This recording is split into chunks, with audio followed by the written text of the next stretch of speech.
Everybody. I'm Yuval Levin. I am Director of Social, Cultural, and Constitutional Studies here at the American Enterprise Institute, and it's my very great pleasure to welcome you to a celebration of the publication of our colleague Thomas Chatterton Williams' new book, Summer of Our Discontent. This event is part of a series at AI that we call the Edward and Helen Heinz Book Forums. These forums allow us to draw attention to important new books by our scholars and also by others, to facilitate some conversation about our country's prospects and challenges, and to take a step back from everyday politics and think about some larger questions. We're enormously grateful to Edward and Helen Heinz for making these possible. And I'm really particularly excited to be able to take up Thomas's new book and to see it celebrated through a conversation between Thomas and our colleague, the great Christine Emba, a wonderful writer and senior fellow here at AI. Thomas is himself a non-resident fellow at AI and a professor of the humanities at Bard College. The two of them are really the ideal people to talk about the kinds of issues raised by this book. But before I turn it over to them, I wanted to say just a quick word about why the kind of work that Thomas does matters and why it's such a vital part of what we do here at AI, too. The American Enterprise Institute is, of course, a public policy institute. Our full name, if you will, is the American Enterprise Institute for Public Policy Research. We study government and politics, we propose policy ideas, we speak in a Washington dialect, and yet AI has a long tradition of engagement with cultural and social questions. And that's because politics and culture are profoundly, unavoidably interwoven in a free society. Politics is one of the expressions of our common culture, and a functional free politics ultimately depends upon a healthy culture that is rooted in tradition and also in innovation and in openness to the competition of ideas.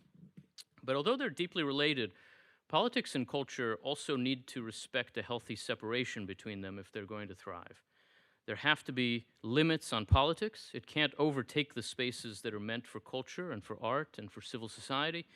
And there has to be a difference between cultural expression and political action, between just expressing yourself and working through the system to advance policy change. When those boundaries break down, both politics and culture break down.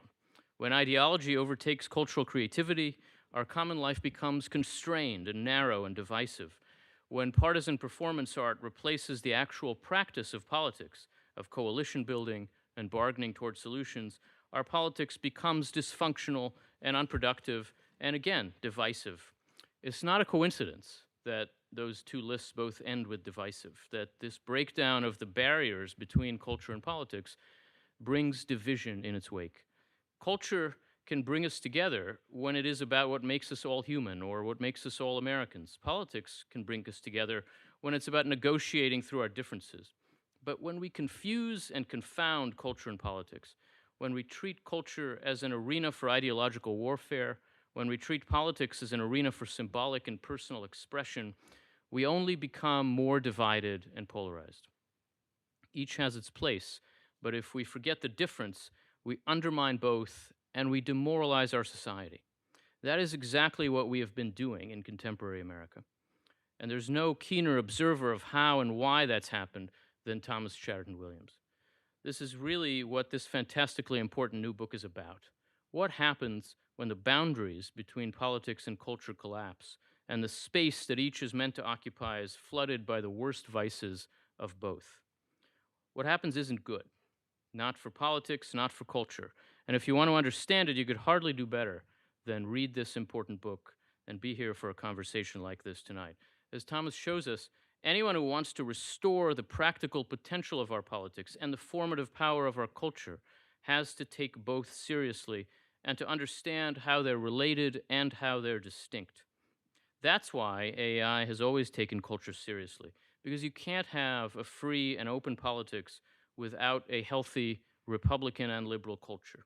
It's why we emphasize society and culture in particular today here, because the deepest challenges that our society confronts now are about what happens at the intersection of traditionally cultural and traditionally political kinds of questions. It's why we have brilliant cultural analysts like Thomas Chatterton Williams and Christine Emba here, and it's why we're so eager to hear from both of them. So let me get out of their way. We're going to begin with some words from Thomas about the book, and then a conversation. Thomas, please.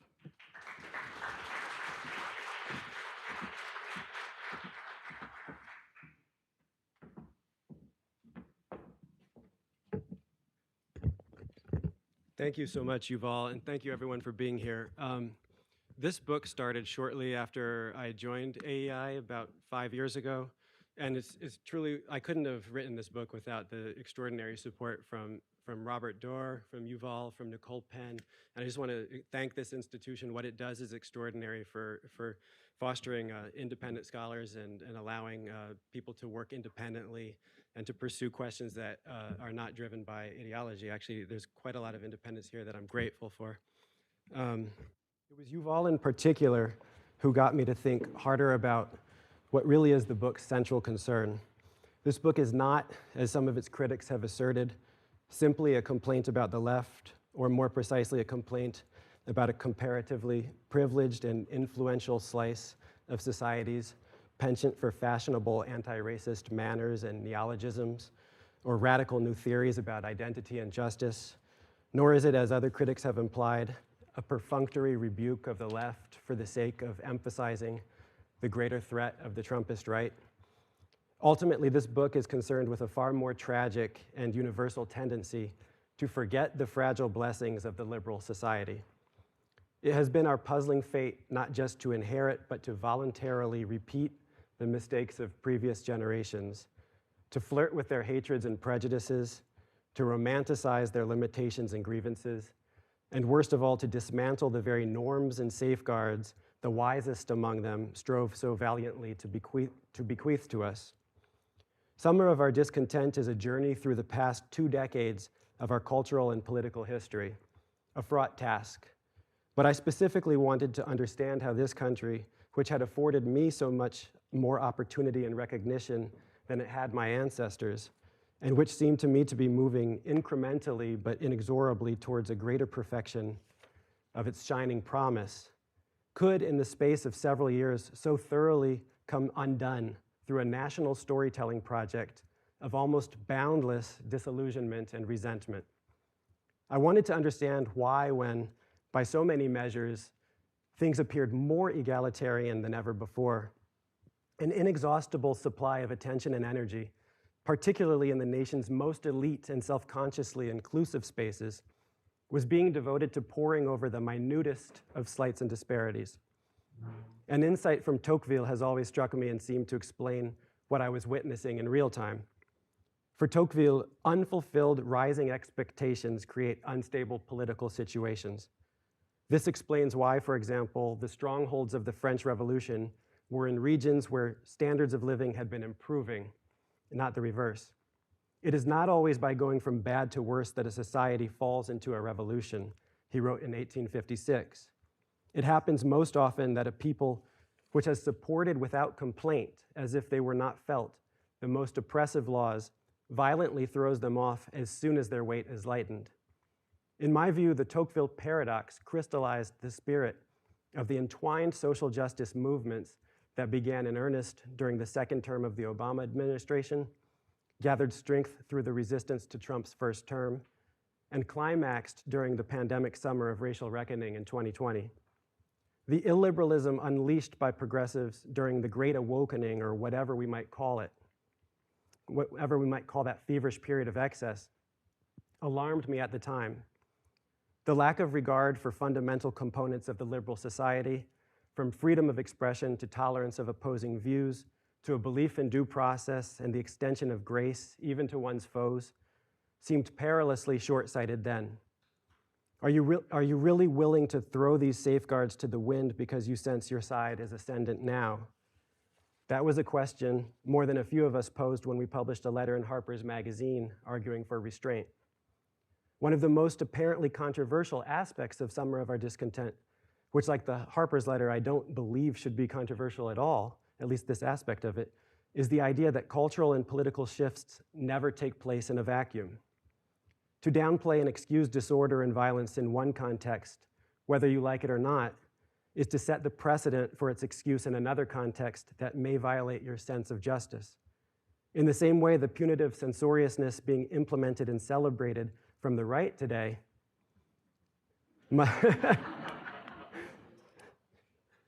In the same way, the punitive censoriousness being implemented and celebrated from the right today must necessarily be understood in relation to the left-wing variant that had immediately preceded it. I would add that it should also be understood in terms of the left-wing overcorrection it can't help but invite. In On Liberty, John Stuart Mill contrasted the power of social tyranny with that of government tyranny and concluded that the former was the more dangerous of the two. In his words, but reflecting persons perceived that when society itself is the tyrant, society collectively over the separate individuals who compose it, its means of tyrannizing are not restricted to the acts which it may do by the hands of its political functionaries. Society can and does execute its own mandates, and if it issues wrong mandates instead of right, or any mandates at all in things with which it ought not to meddle, it practices a social tyranny more formidable than many kinds of political oppression. Since though not usually upheld by such extreme penalties, it leaves fewer means of escape, penetrating much more deeply into the details of life and enslaving the soul itself. The tyranny of the left that Summer of Our Discontent concerns itself with was precisely that social tyranny. It was pervasive and insidious. Ultimately, though, it was refuted far more by its successes than its failures. Through its decade and a half of unsparing dominance, it taught the country that no one actually likes defunded police departments or women's sports events that disadvantage our daughters. In this way, it begat the sweeping cultural and political reaction we are currently enduring. The question my book did not have the chance to address, but the answer to which I fear we are about to find out, is whether Mill was in fact correct about the relative preferability of the kind of tyranny that the government can unleash. That's for another book. Thank you.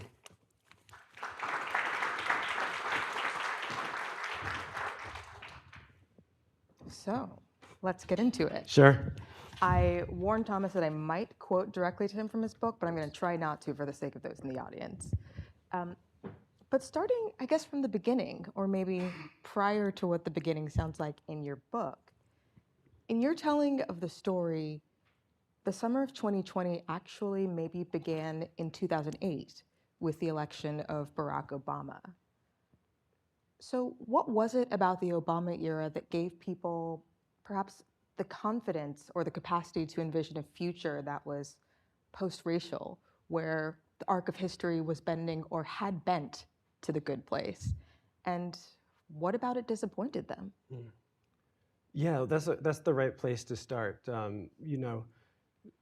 The book tries to understand this kind of journey from an optimism and a belief that, the biases and the oppressions and injustices of the past that we all are cognizant of were capable of being transcended, and that we were at a moment in our country's history where a critical mass of us wanted to transcend these past oppressions, and that a figure had come along that was capable of uniting us and showing us a vision attractive enough of a kind of multi-ethnic future where we weren't oblivious to people's differences, but where it wasn't the primary kind of consideration in our interactions. That seemed feasible, and it wasn't just a vision that was attractive to Americans. I've been living in Europe for the past 15 years and had been going there before that, and it is, many of you must travel in Europe. It was a vision that was deeply attractive to other parts of the world too.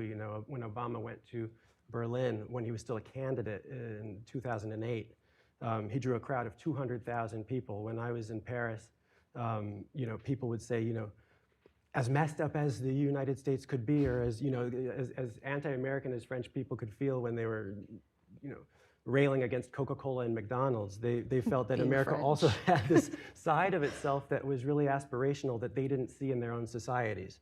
And I think a lot of us brought that feeling into that election. When I was writing this book, I went back and looked at the polls from Gallup at the time. And McCain supporters, not all, but a surprising amount of McCain supporters, even in defeat, said that they were fundamentally proud of their society and their country, and that they believed that we were going to actually, in our lifetimes, put the racial question behind us. I mean, it sounds crazy to say now, but that was the sentiment in the beginning. And so we come from that place of feeling like we are making progress, that the arc is bending towards justice. And within a few years, there started to be this feeling of disillusionment. that was on both sides of the political spectrum, and that I think really started to define by the end of his second term the mood in the country, and then we haven't gotten out of that feeling of disillusionment yet. And where did that come from? I mean, what was the disillusionment from? What were the events that led to that? Well, I think it's multifaceted. Like,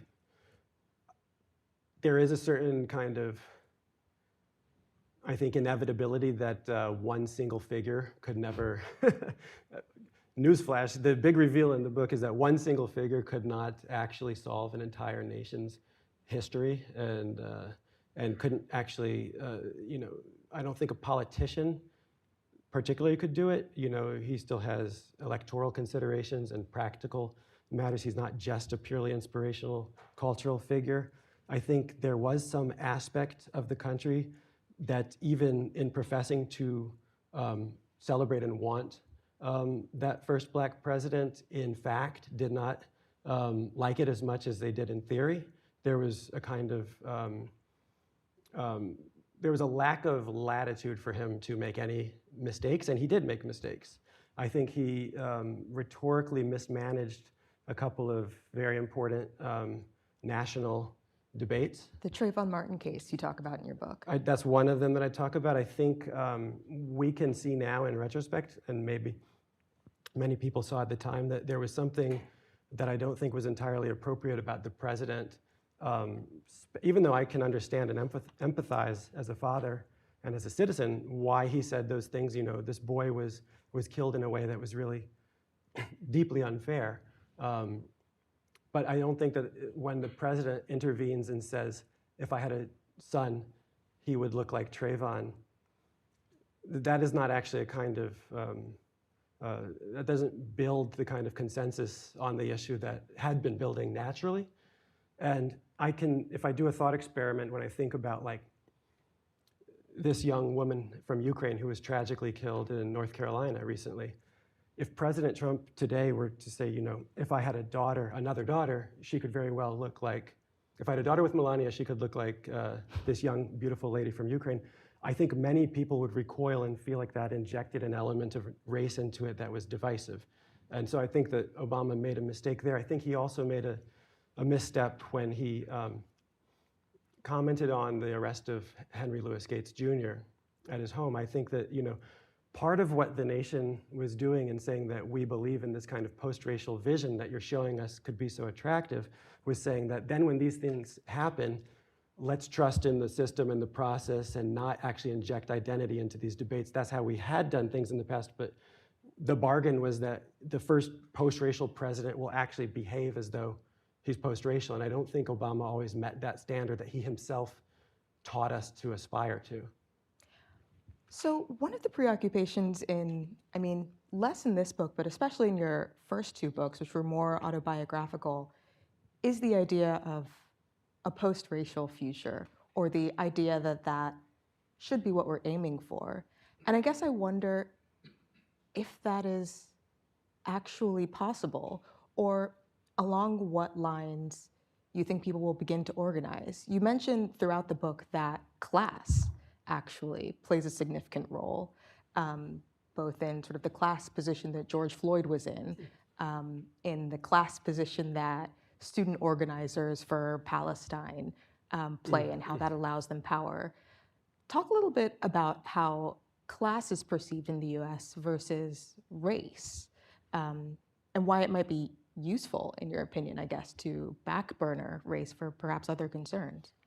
Yeah, one of the big divisions or differences between European societies, for example, and American society is the kind of the emphasis on class that you see in a country like France, and the naked acknowledgement that people belong to separate classes and they have different interests, and the kind of conflation in America of class and race. I think oftentimes, Harvard University can say, it's a kind of, it makes sense to let in like a top 1% member of a minority group, and that's kind of, that's in some way furthering social justice, where when that actually doesn't benefit the great majority of that group itself that's disadvantaged, let alone Americans at large. I think that the idea that giving a boost to any racial group through affirmative action based on race makes sense. It's something that Europeans could never understand why a black elite can be slotted into a position at Harvard, and that makes sense for addressing a social justice concern. I think when it doesn't make sense when, one of the things that struck me in 2020 when George Floyd died was that, suddenly you had these conversations where it's like, in a world where George Floyd can die at the hands of police, fund my Broadway show. Or in a world where George Floyd suffered in this way, let me into Stanford now. And that seemed to me to really miss the point. I mean, George Floyd's fundamental experience, in my view, was not racial. It was that he was truly part of the American underclass.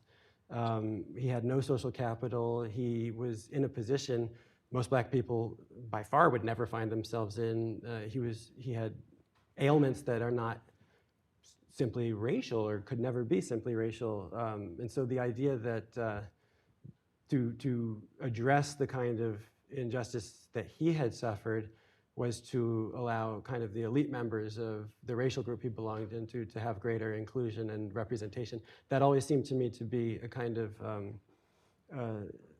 a problematic conversation that arises in America but never addresses the underlying problems. I think to actually resolve some of the racial tensions in this country, they would be resolved on their own if some of the underlying class disparities were addressed first and foremost. I mean, and that's the kind of view, and I'm saying this in the American Enterprise Institute. I'm not a socialist, but I think it'd be impossible not to acknowledge that we have a society in which inequality is exploding, and to put racial and gender and other band-aids on the kind of disparities that that exacerbate tensions in our society, while ignoring the underlying gaps that people don't actually live and interact on equal terms that are not fundamentally identity-based, I think is to kick the ball down the road and never to solve it.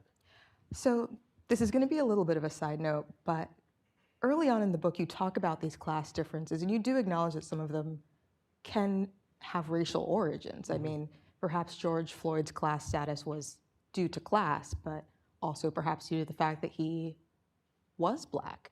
Perhaps at certain points didn't have certain opportunities, or past generations of his family had not had those opportunities. And you mentioned that, there has to be a way sort of once and for all to address some of these inequities, even sort of these deep-seated racial ones, to ever move forward. And you actually brought up the topic of reparations in the book as a potential, if not solution, perhaps partial solution, or something to think about as a way to sort of begin to close off this conversation about, you owe this race something, you still owe us something, I can claim part of this, so you should fund my Stanford career. Talk a little bit more about how you feel about that question. Yeah, well, I thought, Ta-Nehisi Coates is a figure that comes up in the book several times, and I find some of his arguments around identity and the kind of what I would call a kind of Afro-pessimism that sees the racial injury as permanent, and the kind of the dynamics of what he calls white supremacy as permanent, and in Between the World and Me, this very influential book, he had the argument that those kind of disparities would be with us until the end of time. I find that not convincing, but his more kind of grounded piece in The Atlantic that preceded that book, The Case for Reparations, I didn't think was all that outlandish when he laid out that he wasn't even necessarily going back to slavery or things like that, but just that there are people like my father who are still walking around who are old enough that they were denied FHA loans and things like this. There's just ways you can measure what happened to people in certain communities because of redlining and other things, where you can kind of put a number on some types of wealth disparities that could theoretically be addressed if the country really wanted to take a hard look at those things. It's funny, I mean, that's a debate even within the community it would affect. I told my father I found that convincing, and he thought that was not actually like a desirable thing to do. Why not? For the same reason that people like Glenn Loury and John McWhorter rejected. I think he thought that that would just open the door to a kind of inevitable kind of desire for more, or the conversation would actually not be concluded. I don't know, I'm kind of agnostic about it. I think it's worth hearing out, and I think that that's I think if you take seriously the idea that in any community you're in where the racial problem or racial tensions seem the least visible, it's usually where people interact more or less as equals. So if you go to Martha's Vineyard or something like that, it's amazing actually how diverse it can be and how people interact as equals, but that requires a base level of a certain amount of wealth, right? And those are spaces that are less segregated than if you're in parts of Washington D.C. where people are living around each other, but they're living completely separated lives. Yeah, Washington D.C. is an interesting case for that kind of conflict. And you talk about living in France. I mean, you live in France mostly now, and just thinking about levels of inequality by race in various countries in Europe, they're often a lot smaller than they are in the U.S., which perhaps tamps down at least a little bit of that racial conflict, though not all. But France has a lot of its own tensions and problems also. Well, let's jump to France actually, and we'll jump a little back to the real contents of the summer of our discontent. You write really eloquently about sort of living in France in 2020, and first, watching the events of 2020 in the U.S. from France, and also experiencing the pandemic and pandemic restrictions very differently and how the two countries were handling them. How do you think, or do you think that the American response to the pandemic and pandemic restrictions became tied to identity, the sort of identity belief, in a way that it didn't in France? And what effect did that have moving forward? I think that was catastrophic. It was, it quickly became, and it wasn't at first, but it developed into a partisan issue where whether you wore a mask or something, you could tell how someone voted, which was not the case at all in a country like France. First of all, there was a kind of coherent nationwide response that exists there because there's just a more centralized authoritarian kind of presidency there, where there was not one policy in Brittany and another policy in Saint-Tropez, but like the way that in Florida you had a completely Saint-Tropez. The Saint-Tropez policy was always going to be good, but no, here there was an incoherent kind of regional difference that there are very stark regional political differences too, where that became heightened during the pandemic, and your response to the epidemiological evidence became a kind of statement about other issues that you believed in, and I thought that was really it was too bad, and it was actually something that arose from both sides of the spectrum. Like at first, Trump was moving fast to bring a vaccine, and the response from Kamala Harris and Joe Biden, people was like, I would not take that shot. Don't take the Trump vaccine. I thought that was very, very damaging to the social fabric and to the national trust. And that set a tone. And likewise, the authorities squandered credibility when one day to the next they changed on whether you should wear a mask and things like this. And there's so many different reasons why in America you had scenes of people spitting on cashiers in grocery stores. And one of the things in the book I can't quite do is that would maybe be, I'd need like another 10 years of funding at AEI to get to the bottom of the question of why in America people spit on cashiers and they don't in Italy. But there's something, there's something so polarized in our politics that you can almost overlay any kind of emergency on top of it, and it will sort itself into these kind of balkanized reactions. Well, one thing that seems perhaps key to that, and certainly really important in the summer of our discontent, is both the physical distance between different American groups, different people through the pandemic and also in our country at large, and then the modes with which we used to communicate with each other while we were physically separated. And in the US, that was social media.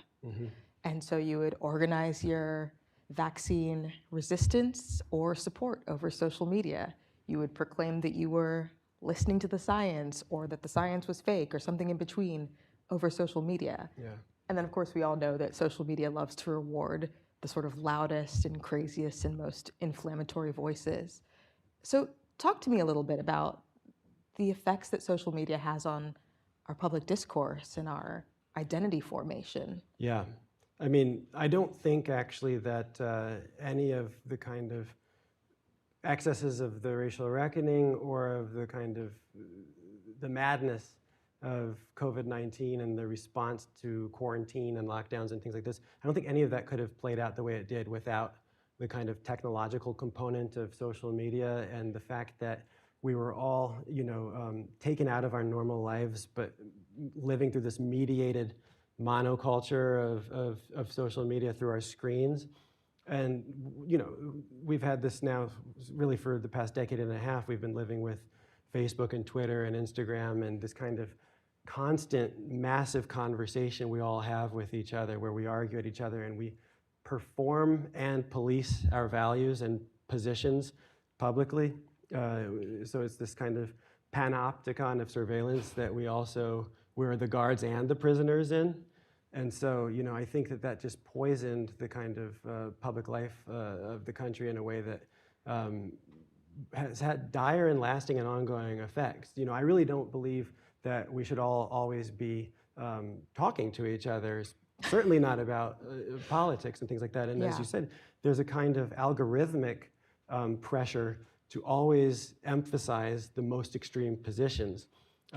Anybody who's ever tried to have a nuanced tweet knows that you're getting no retweets on that. You're getting no engagement. Nuanced tweet is like an oxymoron. Yeah. I don't think that's well, like viral nuanced tweet is an oxymoron. not going to happen. But so it kind of keeps sorting itself into more and more extremes. And our politicians have been trained to utilize that attention that they get, and that's why I think it's really perverting our political discourse as well. And you have now Gavin Newsom learning to be more and more a kind of left-wing version of what's been going on from Trump and Vance, and I think it's all unhealthy, and there should probably be a law where politicians can't be on Twitter or X, but that's another conversation too. I mean, free speech, but perhaps.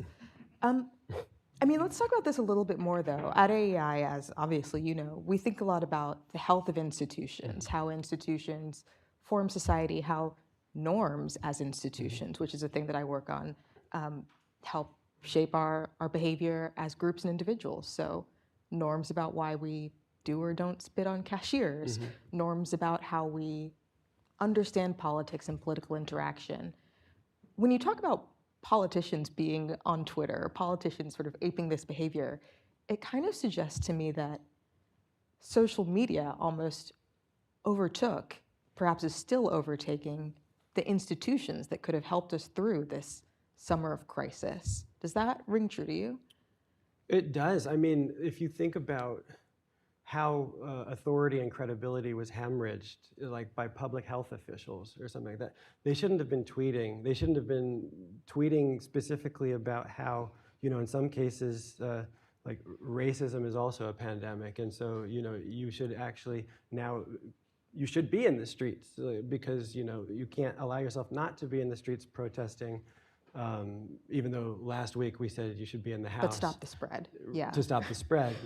I think that the temptation to opine publicly like that on social media instead of going through the kind of more careful and measured ways of communicating with the public that an institution would necessitate was detrimental. That's just one example, but there were so many ways that this was the case.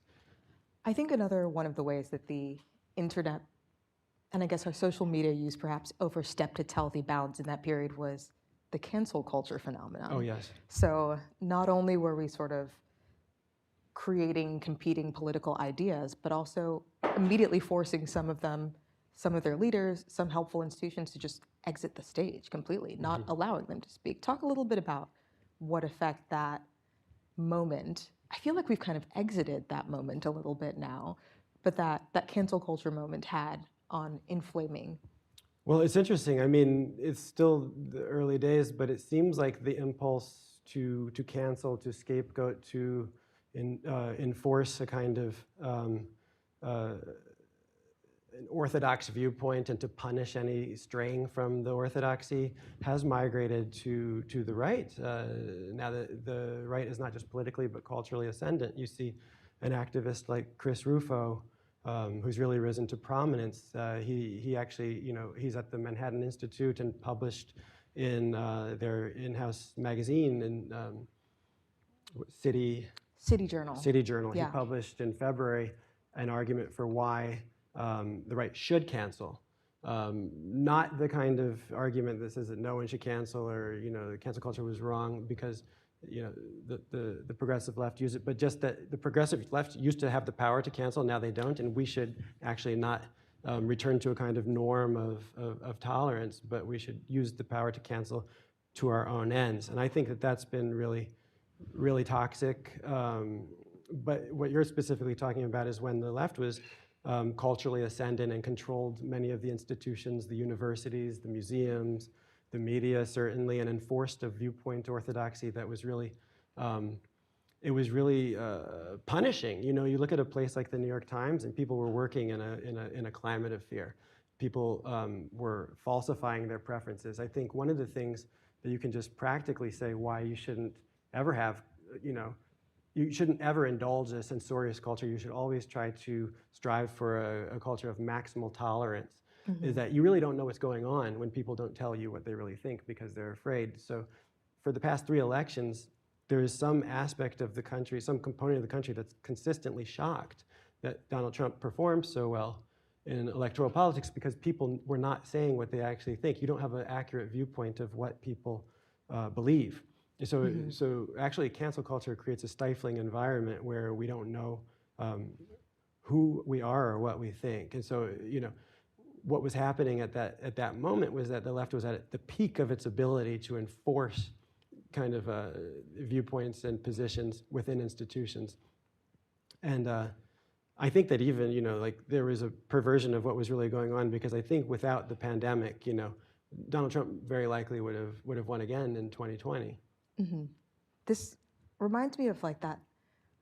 It's not a New Yorker cartoon. I think it's actually from a piece by Tom Wolfe in the New Yorker about the Black Panther Party in New York Magazine, yeah. Radical Chic. Radical Chic, right. And people who are like, I don't know anyone who would vote for this person. Like, no one else in my Manhattan cocktail party voted for Donald Trump. Like, clearly he's going to lose. Right. And that did not happen. Well, that closure of ideas really. 100%. And what the book is also concerned with is this reality that has become more evident in 2024, which is that many of the people that the kind of elite progressives were claiming to agitate on behalf of or enforce viewpoint orthodoxy on behalf of, many of them actually moved towards Trump in the last election. He increased his support with working class blacks and Latinos. And that was a shock to people who thought that, the anti-racist position would be to abolish police departments. And then they found out that actually the people living in the communities where the police departments were being abolished, many of them, the people that were supposedly suffering from the racism that was being addressed with the abolishment of the police department, wanted the police departments because they were the first victims of violence in their neighborhoods. In fact, people don't enjoy crime. Right. Regardless of their color, regardless of their ethnicity or ancestry, nobody really wants to live in a community where they can be the victims of violence. Mm-hmm. And that also speaks to a sort of disconnect too between the sort of idealistic vision of like what would help a community that's completely unrelated to what is actually going on in the community, or the sort of giving a community an identity-based sort of history or moniker or role that community doesn't actually feel like it holds itself. Right. So jumping ahead from that maybe to 2023, the October 7th attacks and the subsequent hemorrhaging of protests, outrage, confusion on campuses. I think, first of all, that one of the things that we saw there was a confusing scrambling of this identity assignment by the protesters who, thought that they were representing the right side. we ended up talking a lot about anti-Semitism, and in part that seems to be because many of the protesters seemed a little bit confused about like, well, if everyone is classed by identity, are Jews X yes. or Y? Are Palestinians oppressed, oppressors in this circumstance? What does that look like? So talk to me a little bit about that. I guess the afterword to your book is kind of exclusively about, or not exclusively, but really focuses on that moment. And I wonder, first, how you came to write that, and how you tie it back to the events in 2020 and in the summer of our discontent. Yeah, so the book was delivered later, like 18 months later than I had intended. And I think that was actually ultimately fortunate, because I was able to see a bit further what was happening in the country. And if the book would have come out 18 months earlier, I would not have been able to write about October 7th and the kind of, not what happened in the Middle East, but specifically the way that bent our national culture and the arguments happening here. And it was quite illustrative of some changes that have happened recently. And so I basically see this era of the social justice left dominating American institutional culture as really getting off in earnest around 2012 and the death of Trayvon Martin, and conclusively ending around October 7th, 2020. That's really kind of the bookending of the Great Awakening. And I think it was this inability in institutions like universities and the media to really know what to do with Jewish identity, to know where to slot Jews in the intersectional matrix of oppression. Because this was the moment when there was a wrinkle in perceiving them simply as white. This was also a moment when many of them who felt themselves to be allies to the social justice movement felt that when they came with their own claims of having been, of having a grievance or having, or feeling unsafe in certain spaces, that those claims were ignored or they were illegitimate. And so, you had institutions like Yale or places like this that micromanaged adults' decisions about what Halloween costumes to wear or what dishes could be served in the cafeteria, because that could potentially harm one identity group's sensibilities. But then, after October 7th, many of these same institutions said that it was not their place to intervene, and that they were adhering to a policy of strict institutional neutrality. And so, the kind of double standard became unignorable. And so that further kind of intensified some trends that were happening. I think that like era of social justice was already petering out, but that conclusively kind of put the nail in it. And then Trump coming back, the redemption and re-election of Donald Trump, and the kind of cultural shift that Mark Zuckerberg and other people identified, that it was not just a political victory, it was a cultural shift that his re-election put a stamp on. I think that there's no doubt that we are in, whatever we're in now is a post-woke era. It's a post-woke era. Is it just post-woke, or is it a backlash era? Do you think that this re-election of Donald Trump was occasioned by the crisis of 2020, the summer of our discontent and everything that came before? Yeah, I wouldn't reduce his re-election at all to necessarily to a cause and effect. Of course. Of course, these things are complex, but I do think that the lack of enthusiasm and support for Democrats was directly connected to many of the missteps and failures that had happened with the kind of excesses they enjoyed when they were ascendant. And they remained ascendant even when Trump was in office the first time. It was not the case that there was a kind of break in this moment of dominance. And so I think that you can't really understand the backlash, the desire for punishment and revenge, the willingness to be perceived as hypocritical and to move in a kind of, what I would call a woke right tendency. You can't understand that without understanding the degree to which people felt menaced by a kind of progressive censoriousness and illiberalism prior to this. Unfortunately, the pendulum seems not to swing from an extreme and settle in the center, left, and right in a nice, sensible place. It seems to really swing far in the other direction, but it always strikes me as a Pyrrhic victory to get the pendulum to swing wherever you and your team like it to be, because you're simply creating the dynamics that almost guarantee that your opponents will get the pendulum back on their side in some future state.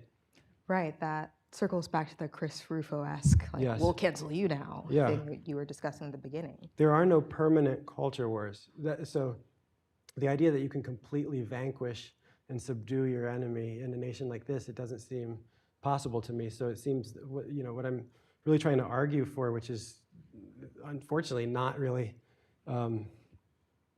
it's hard to gain a lot of traction with this argument, but it's for basic liberal norms and restraint and things like this that are less sexy than I want to see scalps, I want to get someone fired. I want to make Cracker Barrel bend the knee for daring to redesign their logo. Cracker Barrel has fallen. Yes. Cracker Barrel bent the knee.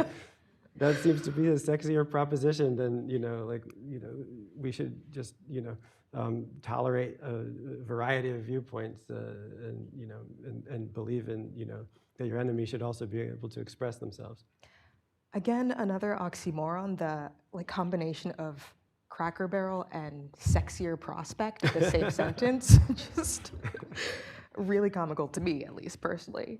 But this actually maybe brings us to perhaps a tough question, a personal question for you. And you referenced this a little bit in your introduction. What many of your critics say about this book and their main complaint. They suggested in focusing, or rather in this book, you really focus on the overreach of the illiberal left, the problems that cancel culture, that identitarianism, et cetera, caused. And you really perhaps overstate their harms compared to the harms of the illiberal right.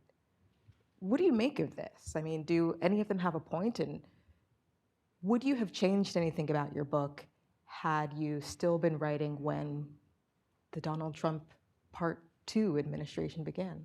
I mean, no, I think that the book is validated by Trump's return. I think that, there's a kind of dismissiveness on the left that says, the New York Times reviewer really, emphasized, which is that anything that happened on the left is tertiary and minimal compared to what could happen on the right. And you're making a mountain out of a molehill. But I really don't think that is an honest reckoning with the degree to which our elite institutions, in particular, were dominated by a kind of viewpoint that was really out of step with how most Americans feel, and felt that when it was being wielded, felt very oppressive to people. And I think that even if many Americans don't work at Harvard or in the Smithsonian or at an elite corporate Fortune 100 company that makes you have to read Ibram X. Kendi or something like that, I think that institutions matter, elite opinion formation matters, and it does actually set the tone and influence the country at large. And so, and it certainly influenced our electoral politics, whether Joe Biden was woke or not, or Kamala Harris was woke or not. One of the main reasons Kamala Harris lost a lot of non-white working class voters was because she was effectively tagged to a position that most Americans don't believe in, that the ACLU forced candidates in 2019, 2020 to articulate on video, which was that she would be in favor of providing transgender surgeries or sex change surgeries to undocumented aspirational transgender immigrants. So to say that nothing that the left ever did that amounted to anything consequential is short-sighted, because it actually, in many ways, gave Trump the perfect commercial that political strategists and consultants say was one of the most effective political ads in generations. Right. And it was still a winnable election for Democrats. So so I think just fundamentally not looking and self-reflecting on what has happened on a side that you are aligned with what has happened wrong there is a willful blindness that doesn't even allow you to come back with the kind of compelling and attractive vision that you could use to get yourself back into power. Just out of self-interest, I think the left should be interested in a very, very brutal reckoning with what they did wrong prior to Donald Trump sweeping back into power. So, and just to clarify, I think the commercial you're talking about is Kamala Harris is for they, them. Donald Trump is for you. Yeah. Yeah. Yeah. That was a killer, It was a unfortunately. killer. It was a killer, and it directly was related to the party being enthralled to and afraid of a very activist wing that did not represent the interests or beliefs of enough voters to be competitive in American politics. But I want to push you on this a little bit further. I know that it's soon going to be time to take questions. I guess I'm thinking to one point in the book where you describe the American struggle, basically, as, and I am going to quote you to yourself here, as one between the ill-conceived identity politics of the left and the spiteful populism of the right. I mean, is what you're implying that these are like equivalent problems? Is the left more dangerous? It certainly seems to be more the focus of your book than this spiteful populism of the right. I'm thinking of how you weigh sort of the recent attempts by the Trump administration and others to, I guess you mentioned some of them, to cancel those on the other side or to push back against sort of the excesses of identity politics by, yes, making institutions bend the knee, by, in some sense, trying to threaten them financially for whatever policies they hold. Is that equivalent? No, I think it's not equivalent. I think whenever I really disagree with Mill's proposition. I understand the point John Stuart Mill was making when he said that informal kind of social tyranny is more nefarious than government tyranny because it really pervades. It reaches into your home in a way. Like, actually, it's true that like if you're afraid to say what you actually think, it's other citizens you know, and it's your neighbors and it's your colleagues who are policing your thoughts in a way that's very restrictive. But of course, it is actually worse to have a kind of creeping authoritarianism with the power of the state behind it. So I don't think that those things are necessarily equivalent. But I do think that once you open the Pandora's box of, I'm breaching norms because this is an emergency, and we can go to extremes to enforce what I believe is right. Once you open the door to that kind of response, or just like once you open the door to violence in the street, once you say that, this is, I have a position of moral clarity from which I'm operating from, and this issue matters, and so I'm going to go out and I'm going to light a car on fire. I'm going to loot a store. I'm going to do something like that in the street because I'm not being sufficiently heard through other means. Once you do that, you really can't control how far that goes when other people do it too. So I think that the wise way is to not yourself set precedents that then open up a kind of new conversation. But of course, the government doing these things is much more troublesome. I also think that in terms of just whether the identity politics on the left is worse than a kind of reactionary, spiteful populism on the right, I guess it really depends. You would have to look in certain situations what's going on and where. I mean, I think for many Americans, I really do think that if you're really struggling and you happen to be descended from European immigrants, but you're really struggling and you're poor, and elite institutions are telling you that you have privilege, and then are like saying that somebody who's already from like multiple class rungs on the ladder above you deserves an extra leg up. I think that would, and simply because of their immutable characteristics, I think that would feel like it's really a very important thing.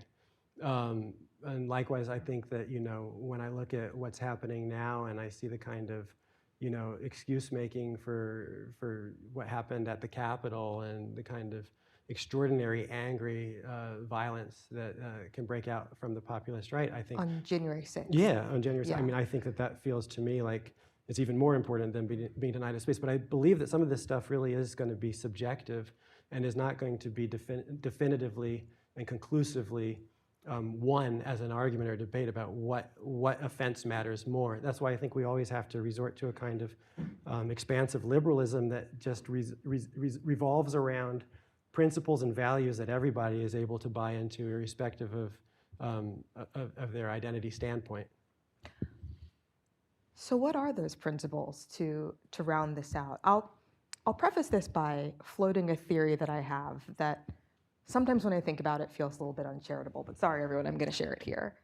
I'm thinking about the protests on college campuses, the pro-Palestinian protests by students, pro-Hamas, we're setting up tents, we're invading the library, we're saying that humanitarian aid needs to be sent to like the Columbia Library. It's a sort of like activist cosplay in a sense. And it feels important. It feels righteous to students. And also, perhaps, maybe more than feeling righteous or like the right cause, I think it's just fun. Yes, there is that aspect. I think there's something about the protesting, about like having a cause, even if your cause is wrong, you know, siding up with people, forming a team and like harassing people online, that feels enjoyable. That maybe there's just some boredom. Yes. That people want something to believe in, some cause to be behind. And so if the only one on offer, say, feels like it's Palestinian justice or something else, then why not? They'll take it. And this is where identity becomes so salient. Like that is something that people can see. They'll identify with it. You can organize around it. You can make that your whole life. What does liberalism have to provide to sub in for that? What is this better cause that people should be rallying around? What does it look like? How do we teach it? Well, that's a great, I mean, you get to the heart of it. And I think at the heart of all of our national problems is a kind of crisis of meaning that is felt throughout society. And, you know, if you look at The Scarlet Letter or if you look at The Lottery by Shirley Jackson, there's a kind of intoxicating, overwhelming feeling of belonging and exhilaration when you're part of a mob. Even if you're part of an online cancel mob, there's an exhilaration in punishing and knowing that you're right and making an example of somebody who is incorrect. That is very human, right? And there's a kind of it's hard to say that it's hard to tell people not to partake in that when they feel so morally justified. What liberalism has to offer is, you know, I think, is an understanding that, you know, American society itself matters, and that we actually we're actually making a much worse society for ourselves and our children by looking at each other as opponents. But how do you change that? I mean, it probably makes sense in a right of center think tank to say that I believe first and foremost, and I argue in the book, that reinvestment in community is the first step, regenerating community, that, you know, focusing on one's family, on one's neighborhood, on one's town, on the local institutions that surround oneself, and then building that out step by step would strengthen the social fabric. But, you know, it's true that we live in a society that without God and without, you know, the kind of meaning making that existed in the past means that people look for other sources of that kind of purpose. And, you know, John McWhorter was very early on making this case explicitly prior to 2020, and he was right. There is a kind of religious aspect to anti-racism and social justice more broadly when you expand it beyond racism to trans issues and other issues. You know, there's a kind of religious element that fills that God-shaped hole in, you know, contemporary secular life that I think we're going to need a lot of people to come together and think about how to address that. Yeah, that makes total sense. Thank you for taking on so many of these questions, but unfortunately, perhaps we're going to have a few more from the audience. Well, thank you.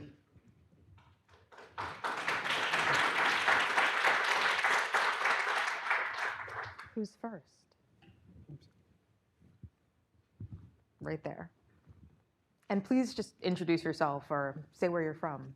Luis Perales, The Atlantic, formerly AI. Thomas, big congrats on the book. Something you've written about before on your understanding of race, your definition of race, is that we won't be able to defeat racism until we move past the categories and notions that the idea of race itself creates, right?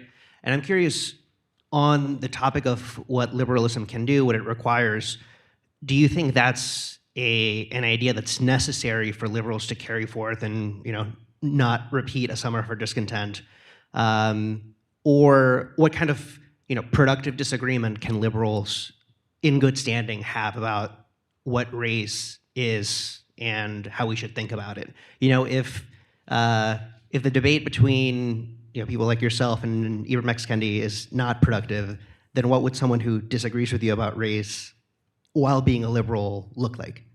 Thank you for the question. I mean, my double colleague, my AEI and now Atlantic colleague, Luis, I think a productive way of engaging identity and race would be like how you do it. To say that, identity and ethnicity can be very meaningful categories for people, but I don't think it should be the only or even the primary lens through which we conceive of ourselves or each other, or through which we attempt to address the myriad problems that the society produces. So if your first response to an unprecedented pandemic is to say, what's the proportion of Latinos who are dying now compared to the proportion of privileged cis-het white men, that seems to me a perverted lens through which to address the question. So I think that maybe it's the French model, and I've tried to write a bit about this because France is another multi-ethnic society that has a history of slavery and other ills, but conceives of itself in ways that are both similar and different from the American way. And in their official documents in the Constitution, there is no officially recognized category of race.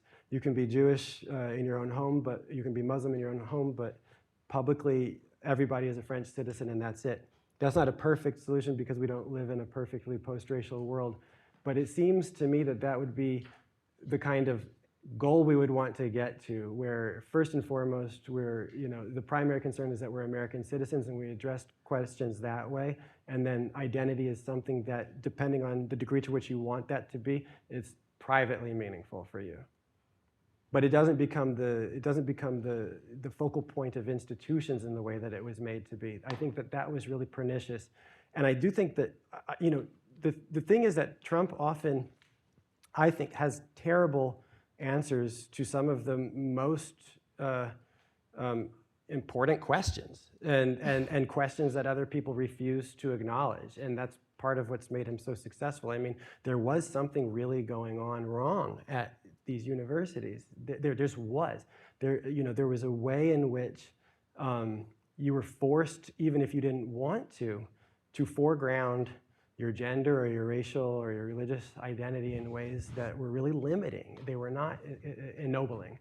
I think that just like putting a $500 million penalty on that and putting Stephen Miller in charge of Columbia's Middle Eastern department is not the answer to that, but I do think that he put his finger on an actual problem that other people were willing to just dance around or ignore.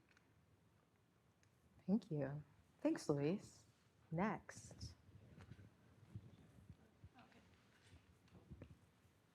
Hi there, Catherine O'Lean. I'm administrative faculty at George Mason University. Nice to see you, Thomas. Yeah, we go back to Paris. We do. We have a lot of common ground. I'll try to keep this short, but it is a bit of a complex question with some background because of that. So I arrived back in the States, as you know, in 2021, and I had complete whiplash. I'd been in Paris for many years, and I had grown to really admire the sort of intellectual culture that's in Paris, especially. I got my job at the Center for Humanities Research, which is a very particular corner of Mason. And I was really interested in cultivating some of the same style of exchange that I'd seen, for instance, on French news, on talk shows, on radio, things like that, which you were also a part of at the American Library. And it crashed and burned. Like I could not get people in the same room. I could not get people to do anything besides talk past each other. And one specific question here.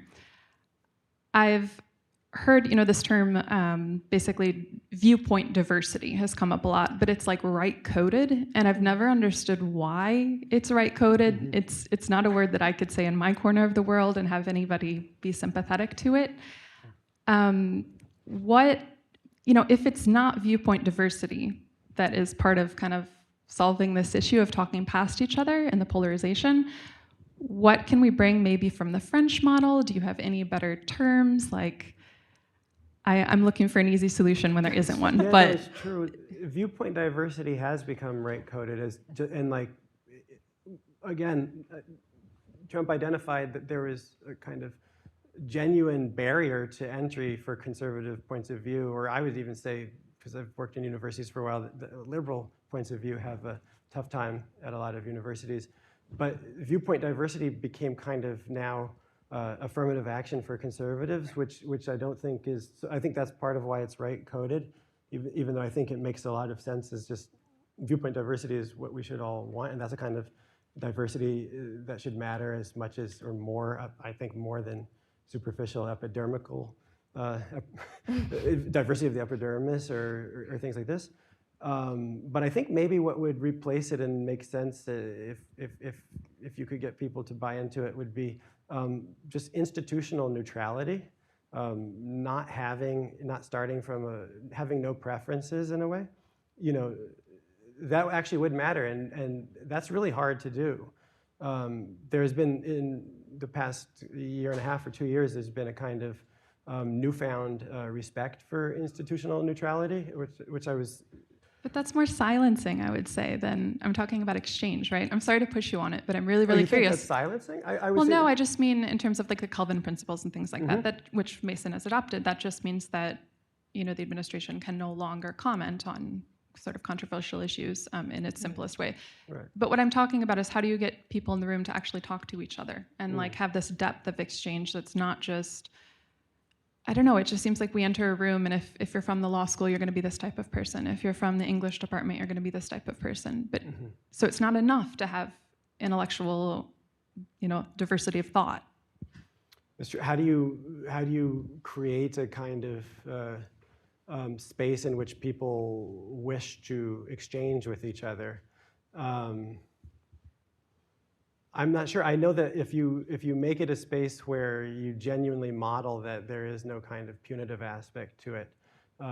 In my classroom at Bard, where I teach, I say from day one that there is no actual wrong point of view, and that also that in the classroom I believe in extending grace, and that even if somebody says something that they later regret or that people really find offensive, that we should be able to work through that and extend grace, and people should be able to make mistakes in pursuit. And we presume good faith.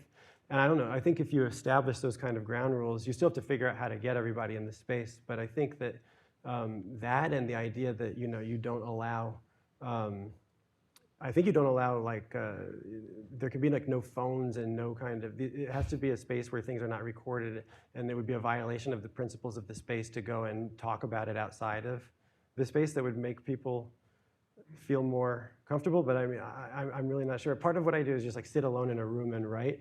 So I don't actually, That's a safe space. I don't actually, have to go out and do these things. But I found in the classroom that can actually make a difference in the culture of the room. Thank you. Who's next? Roy.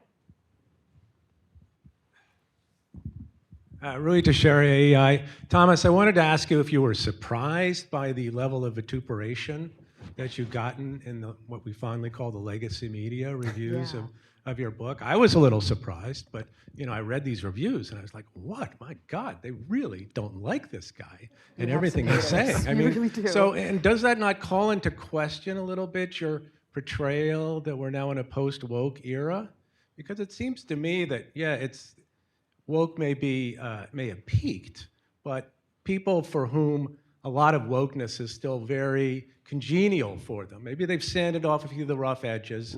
Maybe they're not participating in as active cancellation activities as they once did. But they still believe the same things, and they still occupy a lot of the same positions in foundations and academia and media and nonprofits and dare I say it, in a large part of the Democratic Party. So I was just curious what you think about that. Well, I mean, I don't think like my personal experience is necessarily indicative of the larger trends. I mean, I was thinking just of how Ezra Klein, who's a real barometer for where the kind of, left of center conventional wisdom would be, how he immediately after Harris lost began making some of the same critiques that some of us, you yourself, have been making for years. And I felt like that was indicative of the fact that it now became more of the conventional wisdom. Of course, these things it's not a switch that flips off and Jamel Bouie is going to start to be charitable to views he doesn't like or things like that. I think there still is going to be that aspect of a kind of social justice mission within institutions. And a lot of the reviews and the backlash I got from the left were essentially making the argument that we need to double down on wokeness, that real wokeness hasn't been tried yet. So there's, I mean, that's not new either. There's always that kind of aspect of the true believers never kind of rethinking their positions.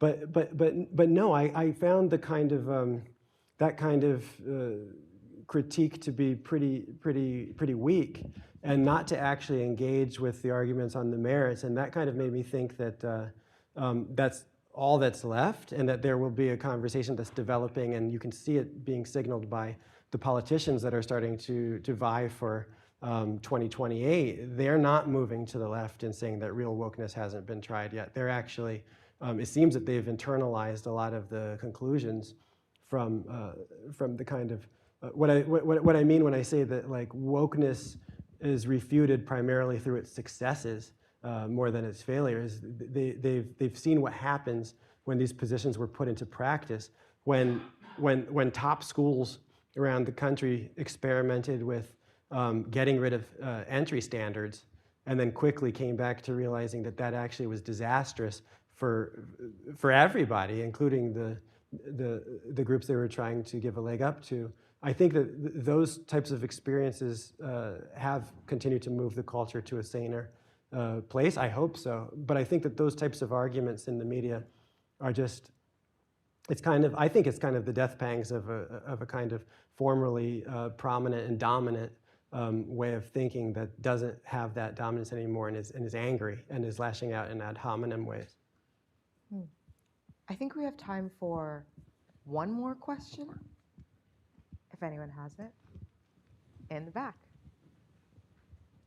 Congrats again, Thomas, on a wonderful book, and thank you both for this great conversation. So I guess maybe the last thought I have in my mind listening to you, it seems like you really have this intense interest in the truth as a concept. And it seems like we are living in a postmodern world that has infected both the left and the right. So what does it mean to recover an interest in the truth, recover a shared sense of reality? And how much of that depends on sort of a cultural recovery of humility as a foundational virtue? Thank you. Is that Nicole back there? Hi. So Nicole is one of the people, AEI has been such a generous organization, and the Social, Cultural, Constitutional Studies Department, I think, read the book on 2 separate occasions and gave feedback that was really so helpful. So thank you again for all that. In terms of how do we have a culture that wants to respect truth more, I think that is one of the things that I'm most pessimistic about, because I'm fundamentally optimistic. But that seems to be entwined with the technological component of all this, where, I actually, in some ways, one conservative belief I have is that like gatekeeping matters, and that it was actually a real loss to have all of the walls come down and have everybody be able to, to publish positions and even, really influence the public discourse with completely erroneous, alternative facts and, and creating these information silos that people belong to based on identity and based on how they'd like to conduct political disputes rather than search for truth. I don't know how that gets fixed. I think that where I see some movement on this, actually, I feel more strongly about this now than I did even 6 months or 12 months ago, is that the product of social media is becoming so unenjoyable and so bad, and it seems to be populated by so many non-humans now. If you're on X, it actually does feel like many of the responses are actually not coming from humans, that I think that there must necessarily become some critical mass of people that will search again for more vetted and trustworthy and centralized sources of information, and that maybe that will have an effect. Barry Weiss taking over CBS News, maybe that'll have an effect. I don't know. But maybe there will become big, huge news organizations again that are trustworthy and re-inspire confidence. But I do think that, to be completely serious, I do think that we live in a world where if you go from X to like blue sky, you see that, and you'll see that prominent people in the media are living in completely different universes of not just opinion, but of fact and of data. And it does seem to me that that's an outgrowth of a really toxic political culture and epistemological culture, and I do despair about that. So for your next book, then, you could work on the problem of creating that better culture or a better social network, whichever you maybe that's what I got to get to work on. But thank you so much for this conversation. Thank you. This was wonderful. So, thank you so much. It was nice to talk with you. You too.